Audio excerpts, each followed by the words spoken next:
Hello everyone, welcome to this next episode of Market Ruburu. This time onwards, we are going to be a bit different. It's a very old saying, if you give a man a fish to eat, you feed him for a day. But if you teach a man to fish, you feed him for a lifetime. So we are going to focus more on the tools and features of TradePoint, which you can use, most of which are free. In fact, with web TradePoint and or desktop TradePoint with a Demat account, as you all know, we have a securities website now, and we have a brokerage freely available with a Demat account. So there is no charge. Just open an account, and you have whatever we are going to show right now are going to be free features on desktop TradePoint. So today we are going to start with Renko charts. In fact, that has been a long-standing demand of a lot of people that we speak only about point and figure. And as you all know, we have been pioneers in TradePoint software, which has mainly been responsible for point and figure and Renko charts. So I have Raju Ranjan with me. He will start with explaining the construction of Renko, and then we'll come to how to use the basics of Renko charts on TradePoint. So over to you, Raju. Okay so आज जो है रेनको chart का जो एक दो brick जैसे discuss करेंगे कि कौन सा ब्रिक कैसे फॉर्म होता है. सो लेट्स एग्जांपल, ये आप अगर देख रहे हो तो ये प्राइस है हुआ, यहाँ पे हम लोग टाइम प्लॉट कर रहे हैं. सिंपल अगर लाइन चार्ट का बात करें, सो एवरी डे अगर ये 100 है, मान लो कि नेक्स्ट डे जो क्लोजिंग दिया 105 पे, सो एक डॉट किए, उसके बाद 110 पे, सो ये इस तरह. तो हम लोग क्या करते हैं, ये लाइन को करते हैं ऐसे, ये हो गया लाइन चार्ट. लाइन चार्ट हो गया. अब अगर मैं इसी लाइन को एक बॉक्स में अगर बना दूं इस तरह, तो ये क्या हो गया, ब्रिक. ब्रिक. फिर यहां से अगर ये फॉर्म किए और इसको क्या किए, एक बनाए प्राइस को, फिर अगर 115 यहां गया तीसरे दिन, मतलब हर एक ब्रिक का जो दो कॉर्नर्स रहता है या high and low, that is the today's closing and the previous days closing. क्या है. सो अगर हम देखें, सो एवरी ब्रिक में एक हाई है और एक लो प्राइस है. सो प्रीवियस जो करंट ब्रिक का जो लो प्राइस है, प्रीवियस ब्रिक का हाई प्राइस. करेक्ट. ठीक है. और जैसे जैसे अभी यहाँ पे ब्रिक का एक साइज लिए कि 105 से 110 गया तो 5 का है, तो ये ब्रिक का जो एब्सोल्यूट ब्रिक वैल्यू हुआ वो 5 है. करेक्ट. अगर ये 4 होता तो नहीं होता फॉर्म. सो एवरी ब्रिक 5 अगर मूव करता है तो हम लोग, मतलब जैसे ये 105 का 110 हुआ, नेक्स्ट डे अगर वो 109 पे क्लोज होता तो सेकंड ब्रिक फॉर्म नहीं होता. अब ये 115 हुआ. अब 115 से अगर मान लो 110 आएगा तो क्या हम लोग नीचे एक ब्रिक बनाएंगे? नहीं. ठीक है. वो कब ब्रिक बनाएंगे, जो ब्रिक रिवर्स कब होगा. अभी 115 है यहाँ करंट क्लोजिंग, सो उसके नीचे यानी 1 प्रीवियस ब्रिक के लो के नीचे जब प्राइस जाएगा तो हम लोग फॉर्म करेंगे. सो अगर 105 करंट 115 है, यानी 105 या 5 के नीचे अगर जाता है तो ही ब्रिक रिवर्स होगा. और फिर वो ब्रिक 110 से 105 तक ऐसा दिखेगा चार्ट. करेक्ट. तो यहां से फिर हम लोग फॉर्म करेंगे ये. ठीक है. फिर हम लोग नीचे नीचे फिर अगर इसके ऊपर जाएगा तो यहाँ हम लोग ऊपर जाएंगे, ऐसे कंटिन्यू. सो ये हो गया. ग्रीन ब्रिक कहीं पे दिखेगा, व्हाइट ब्रिक दिखेगा, ये रेड ब्रिक दिखेगा. सो इस तरह प्राइस जो है क्या हुआ, ये नीचे आया, फिर ऊपर जाएगा, फिर ऐसे ऐसे, और ब्रिक ऐसे फॉर्म होता है. तो this is the basics of plotting Renko charts. इसमें लेकिन एक प्रॉब्लम है राजू की, we have been talking about box size, brick size. तो ये दिखाने के लिए इजी है कि 100 से 105 गया, 105 से 110 गया, लेकिन समझो मैंने सुजलॉन का चार्ट देखा है और बाद में एमआरएफ का चार्ट देखा है, जो सुजलॉन का जो प्राइस है उतना टिक साइज एमआरएफ का रहता है. तो फिर अभी जो डिस्कस किया ये एब्सोल्यूट ब्रिक साइज का है. सो यहाँ पे इसलिए हम लोग रेकमेंड करते हैं कि आप लॉग ब्रिक यूज करो. लॉग मतलब परसेंटेज में. सो जो आप प्रॉब्लम बताए कि सुजलॉन और एमआरएफ, सो वो इशू आपका सॉर्ट आउट हो जाएगा. अब अगर यहाँ पे अगर 5 का अगर हम एमआरएफ में भी यूज करें और सुजलॉन में भी यूज करें, पॉसिबल नहीं, तो पॉसिबल नहीं, बिकॉज एमआरएफ का 5 एक टिक होगा, टिक में 5 जाएगा, और यहाँ पे हो सकता है 5 रुपी चेंज ही नहीं. सो लॉग में क्या होता है कि एवरी क्लोजिंग का जो भी परसेंटेज एक डिसाइड किए, सो लेट्स एग्जांपल 1%. सो अगर 100 का 1% ऊपर जाएगा यानी 120. In this example let's say 100 का 105 मतलब इट इज 5%. तो next brick will be formed after it moves up by 5% of 105. Exactly. It is not 5 rupees. No. 5% of 105. Exactly. Okay. सो उसके बाद जो लास्ट क्लोजिंग उसके ऊपर 5% यानी 1%, ऐसे यह फॉर्म होता है। Last closing plus 5%। Correct. अब अगर हम एमआरएफ और सुजलॉन का बात करें तो सुजलॉन अगर मान लो 5 रुपीज है तो 5 रुपीज का 1%, और अगर एमआरएफ अगर जो भी है 85-90 सो जितना भी अगर प्राइस है उसका फिर 1%, ये दोनों जो ब्रिक जो है ब्रिक का साइज सेम रहेगा, ठीक है। Okay.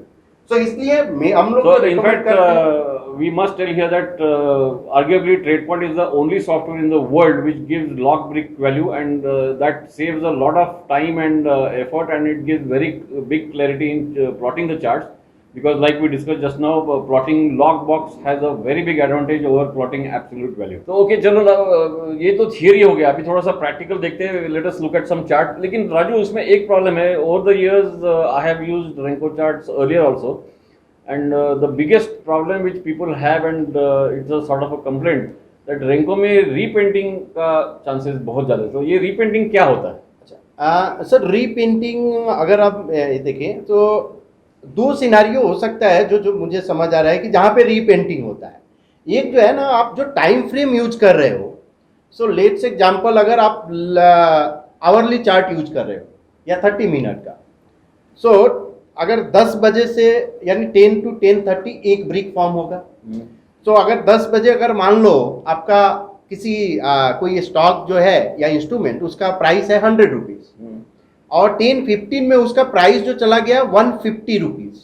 ओके, सो क्या होगा, अगर हम लोग 10-10 का ब्रिक बना रहे हैं तो 5 ब्रिक फॉर्म करेंगे। करेक्ट। लेकिन आफ्टर 10:30 वो क्लोज दिया 110 पे। ओके, सो 30 मिनट के ब्रिक में क्या होगा, जो आपका जो ब्रिक जो 5 ब्रिक बना था वो रिमूव हो जाएगा ऑटोमेटिकली। करेक्ट। सो उसको जिसको बोलते हैं कि रीपेंटिंग हुआ।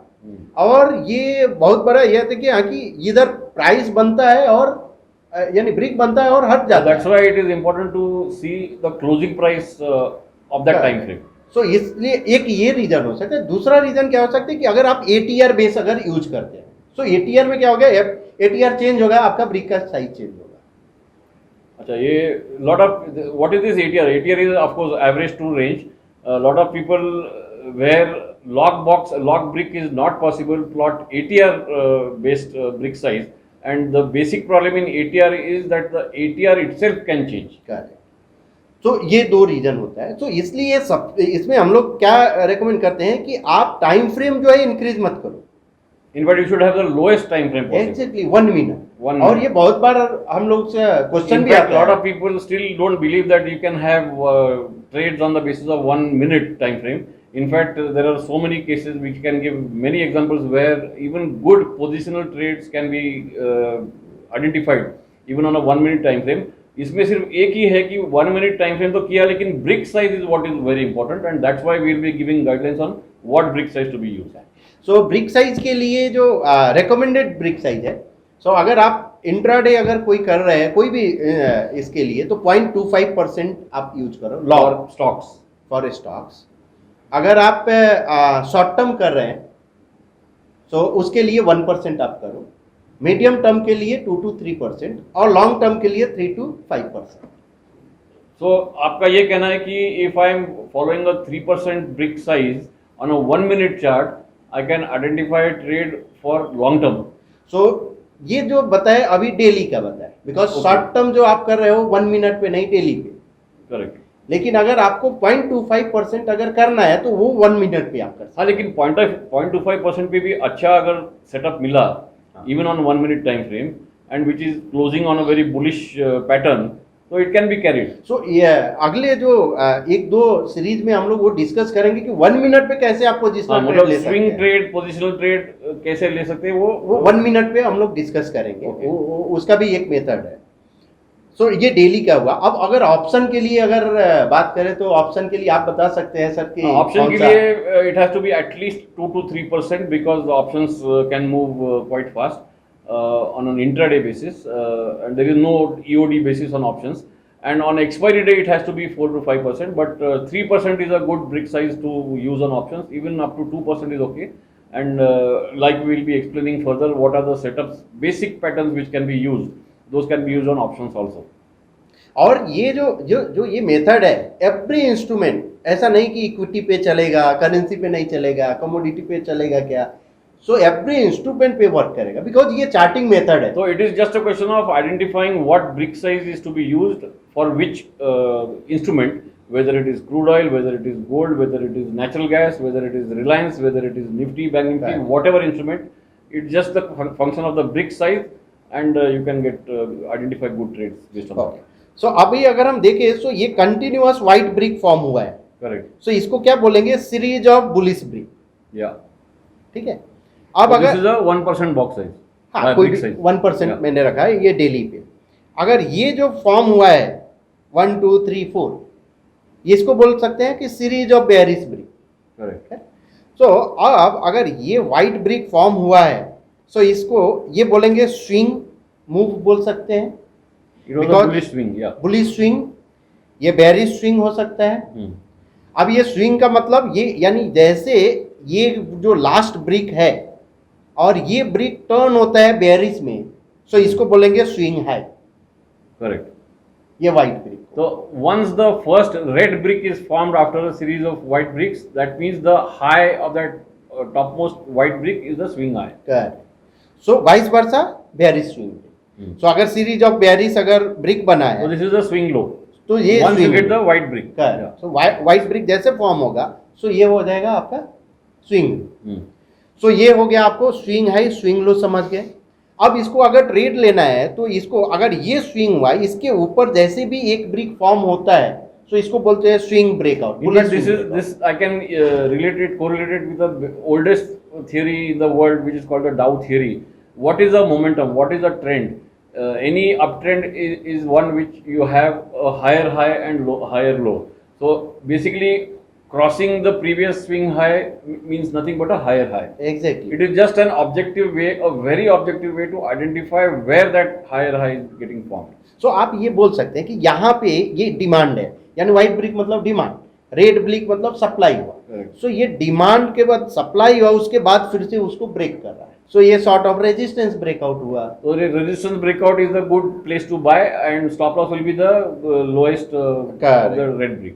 लोएस्ट ब्रिक के नीचे, बिकॉज बेयरिश स्विंग ब्रेकआउट कब होगा, जब इस ब्रिक के नीचे एक ब्रिक फॉर्म होगा. Yeah. ये ध्यान रखना. One brick below the red brick. सो ये हो गया स्विंग. तो ये एक ट्रेड आप ले सकते हैं.